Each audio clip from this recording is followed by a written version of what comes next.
Did you know that Lancaster, Pennsylvania is home to some of the oldest homes in the country? Today I'm breaking down what it's actually like to live in a piece of history and whether it's actually worth it or not. And if you or anyone you know is looking to buy real estate in Lancaster, Pennsylvania, be sure to hit that like button, subscribe, and leave a comment down below. I'd love to connect with you there and figure out what your needs are and how I can best help you. My goal is to be your #1 real estate resource for Lancaster, Pennsylvania, and even anywhere else, I'd love to be a resource for you. So if you want to just start a conversation in the comments down below and we go from there, that'd be great. Otherwise, you can also go to the link in the description and book a call on my Calendly, and we can set up a time to chat in person.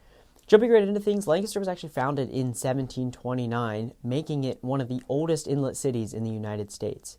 And believe it or not, it actually served as the capital of Pennsylvania from 1799 to 1812. And it was actually the U.S. capital for one singular day on September 27th, 1777. Lancaster has homes that date back all the way to the 1700s that line the streets. Homes that were built in the 1700s and 1800s that line especially Duke Street, King Street, and Orange Street. Many of these homes feature original brickwork, wide plank floors, and handcrafted trim dating all the way back to these dates. It's some of this stuff that gives off that true charm of actually owning a Lancaster City home. I mean, while a lot of these homes are going to look the same in downtown Lancaster from the front, each one's going to be unique. You have unmatched character, and it's really not your average cookie cutter home. Plus, people just love the historic curb appeal with the brick facades and the historic architecture. It just really makes the homes what they are and gives them their charm. Actually, one of the big bonuses to getting one of the historical downtown homes is the actual walkability to everything around you.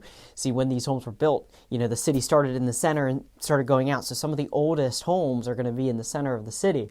So you're going to be in the closest walking distance to everything near you, like the central market and the shops, and potentially anywhere you'd really need to be going on a day-to-day basis is just within walking distance of where you live. Plus, where some of these homes are, they actually have some of the best appreciation in the city in terms of real estate. Now, one of the bigger issues with living in the historic side of Lancaster is you are going to have some big challenges in terms of home ownership. You're going to have a higher maintenance costs, I guess. You're going to have more issues maybe with the systems and plumbing. Some of the homes might not have air conditioning. A lot of them might not. And with that being a luxury, that might be something that you might want to put in and entertain down the road.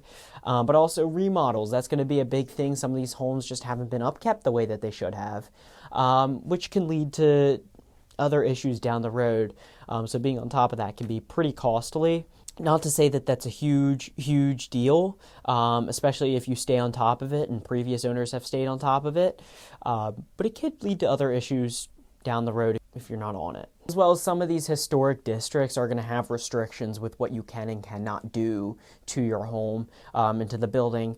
I mean, that can be a good thing because it can preserve the property in the building, but it can also be a downside in terms of what you actually want to do to the house. So that's always going to be something you'd want to check out before you actually purchase a home. Make sure, there's not going to be any restrictions on what you do in terms of remodeling, if that's something that you'd even plan on doing. Another big issue, and I know I mentioned this a lot, is the parking. Okay, now in terms of the historic side of things, a lot of these homes, they've been built before cars were really a thing. So, you're going to see a lot of the infrastructure just wasn't made for, parking spaces or having your own private parking. And a lot of that is towards the center, just because you're not going to have, those are where some of the older homes are, and you're not going to have your personal parking spot. Some of them do, some of them have been changed. Have been things added over time where now some, and even a lot of them do have their own parking space outside off-street parking. But it still can be an issue just for finding parking with some of these older homes. Another big thing, this could be anywhere you go that has old homes. This is just one of those things that you have to know that you're going to be okay with an older home, is some of the more impractical and more narrower layouts, because some of these homes were just built and they were just built smaller and just not the same as they are today. It might be narrower hallways, steeper staircases, smaller closets, things like that are just issues that a lot of the times when you're going into buying a home, an older historic home, those are things you already know ahead of time that you're getting yourself into, but still things that you should just take into account. Lastly, one of the bigger challenges that you are seeing in these older homes is the lead-based paint and the asbestos and other, harmful chemicals that can be in the home. These things are things that you want to be careful for, and, some of them you really want to have taken care of if they are a thing. in that house. So, and if they haven't been taken care of in the past. So these are things that you might want to get tested. If this is anything that you have any interest in and, figuring out, okay, well, who do I reach out to have something like this tested and fixed? Well, feel free to leave a comment down below on anyone that I recommend. I'd love to be able to send someone your way. I have a plethora of people that I recommend for various different things. So I'd love to be able to help you out and be your resource and help you by leaving someone down below. Overall, if you're into that historic charm of an old downtown home, Lancaster City is really a great option for you. Every home has a heart and soul to it. Every one of these old homes tells a story. They've all been through a unique life experience, which is amazing. And, they really just bring out the soul in the city and make for a great place to raise a family or even just move here to retire. The downtown energy plus the historic charm just makes Lancaster City one of the greatest small towns in all of the country. Because you get the best of both worlds between the American history and the thriving local culture. It's really just one of the greatest cities for people that love those things. So is Lancaster City worth it? Well, whether you are actually looking for that old charm or you do want something a little bit more modern and contemporary, Lancaster does offer something for everybody.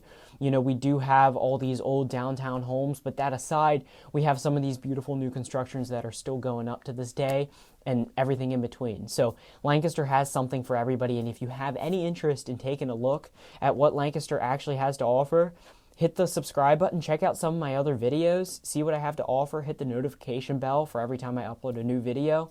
You could be the first one to see it. Leave a comment down below if you have any other interest. And if you want to have a one-on-one phone call with me, I'd love to be able to book a call with you. Hit the link in the description. I have a Calendly on that website. Just hit book a call and we can set up a time to chat.